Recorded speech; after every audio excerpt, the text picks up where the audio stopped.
வணக்கம். இது உங்கள் டி பிரேம் சிட்டி விலாக்ஸ்.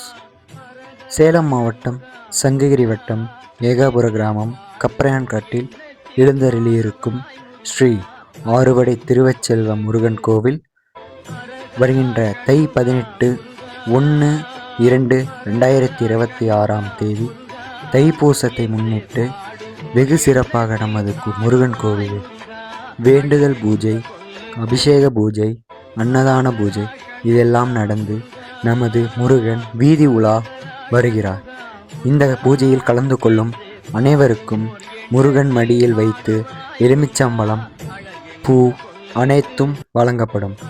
அது மட்டும் இல்லாமல் இதில் கலந்து கொள்ளும் பக்தர்களுக்கு வேண்டுதல் ஏதாவது வைக்க வேண்டுமென்றால் தாராளமாக வைத்து அந்த வேண்டுதலை நிறைவேற்ற சொல்லி முருகனிடம் சொல்வார்கள். முக்கிய குறிப்பு: இந்த பூஜையில் கலந்து கொண்டால் குழந்தை பாக்கியம், கல்யாண திருமண தடை, தோஷ நிவர்த்தி, நிறையா செய்வினை, மந்திரம் தந்திரம் கோளாறுகள் எது இருந்தாலும் இந்த பூஜையில் கலந்து கொண்டு இடும்பனின் அருளால் சாட்டையில் அடிவாங்கும் அனைவரும் இந்த பிரச்சனையிலிருந்து விடுபட்டு முருகனின் முழு அருளால் ஆசீர்வதிக்கப்படுவார்கள். இந்த இடம் கரெக்டாக சேலம் டு எடப்பாடி மெயின், இளம்பிள்ளை சந்தப்பேட்டையில் டு எடப்பாடி மெயின் ரோடு. வாருங்கள்.